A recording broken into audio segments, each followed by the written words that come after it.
जयंत चौधरी। धन्यवाद अध्यक्ष जी। आज मैं देश की नारी शक्ति के सम्मान में और उनका सहयोग करने, उनके पक्ष में समर्थन देने के लिए खड़ा हुआ हूँ। हमारे देश में महिलाएं अलग अलग रूप में दिखते हैं, घर के अंदर, घर के बाहर। खेत में मजदूरी भी करती हैं, खेती भी करती हैं, उद्यमी भी हैं, व्यापारी भी हैं, रोजगार ले भी रही हैं, रोजगार दे भी रही हैं, छात्र भी हैं, वैज्ञानिक भी हैं, एस्ट्रोनॉट भी हैं, खिलाड़ी भी हैं। और राजनीतिक व्यवस्था की बुनियाद से लेकर ग्राम पंचायत से लेकर ब्लॉक तक, जिले तक, हर स्तर पे आपको उनकी संख्या बढ़ती दिख रही है। लेकिन ये कटु सत्य है कि विधान पालिकाओं में जो संख्या उनकी होनी चाहिए थी, जो तादाद होनी चाहिए थी, वो आज तक बन नहीं पाई। और इसलिए आरक्षण जैसे अफर्मेटिव एक्शन को लेकर आज हम सब लोग मिलकर पूरा जोर लगाने के लिए तैयार हैं। आज के दिन मैं चौधरी चरण सिंह जी को याद करता हूं।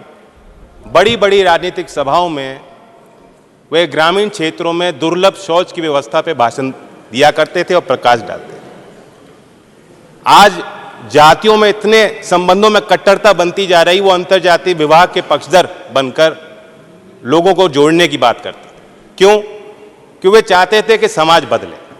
उनके ज़माने में और आज तक बहुत चीज़ें हो गई हैं, बहुत चीज़ बदल चुकी हैं, लेकिन आगे का रास्ता भी बहुत लंबा है। मैंने खुद देखा है महोदय, गांव में अगर सामाजिक और राजनीतिक परंपराओं के कारण लज्जा और शर्म को बहाना बनाकर अगर उन पे बोझ ज़्यादा लगाया जाता है, तो शहरों में भी मध्यम वर्ग में, बहुत बड़े बड़े संभ्रांत परिवारों में भी घर की महिलाएं खाना बना रही हैं, बाहर वालों को, घर वालों को पहले खाना खिलाती हैं, उसके बाद सबसे आखिर में वो खाती हैं, चाहे वो गर्भवती भी हों।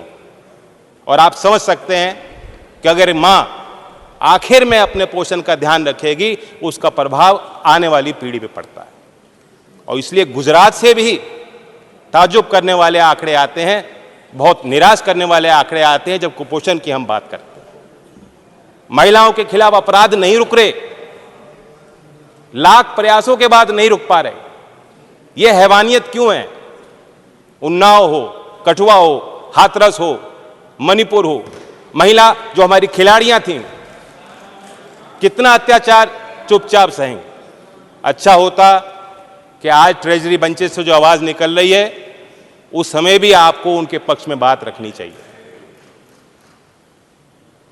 मैं मानता हूं कि इन चीजों का समाधान तब होगा जब हम जैसे लोगों की संख्या ऐसे सदनों में कम होगी और महिलाओं को खुद एजेंसी मिलेगी और खुद अपने नेतृत्व को आगे बढ़ने का मौका महिलाओं को as a voter, as a supporter and as a leader मिलेगा।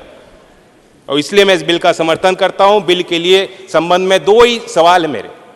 नंबर 1, आप ही की प्रक्रिया को अगर हम फॉलो करते हैं तो 10 साल तो कहीं नहीं गए। तो जो चीज 2034 तक शायद आनी है, उसके लिए ये जल्दबाजी क्यों? स्पेशल सेशन होगा, पहले बताया नहीं जाएगा क्या बिल है, और उसके बाद जल्दबाजी में ये लो बिल और पास करो। क्या मजबूरी है? विंटर सेशन में भी ला सकते थे। कल गृह मंत्री अमित शाह जी ने लोकसभा में कहा कि हम ये जो आयोग बना रहे हैं, परिसीमन आयोग, ये जन सुनवाई करेगा। क्या महिलाओं को आरक्षण देने के लिए हमें जनसंख्या तलाशनी पड़ेगी?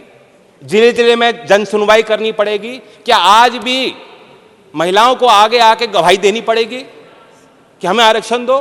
फिर दोबारा मांग उठानी पड़ेगी, फिर दोबारा विरोध झेलना पड़ेगा? तो इसलिए परिसीमन आयोग की कहीं कोई आवश्यकता नहीं। और मैं सवाल पूछता हूं कि जो माननीय देश के प्रधानमंत्री स्वर्गीय अटल बिहारी वाजपेयी जी के समय जो कानून आया था, जो प्रस्ताव आया था, जो प्रक्रिया थी, उस प्रक्रिया में क्या कमियां थी? बाकी आगे पीछे जो प्रस्ताव थे उन्हें भूल जाइए, आप वाजपेयी जी को क्यों भूल गए? तो सीधी बात है, लोग समझ गए हैं कि ये रोड़ा तैयार किया जा रहा है, ये अड़चनें तैयार की जा रही हैं। नीति तो ठीक हो सकती है, नियत में कुछ खोट। आपने धूम पिक्चर देखी, उसके बाद धूम 2 आई, मुन्ना भाई आई, फिर आई लगे रहो मुन्ना भाई। कई बार होता है ना पार्ट 1 पार्ट 2, उसी तरह से अच्छे दिन आई थे, अच्छे दिन आएंगे।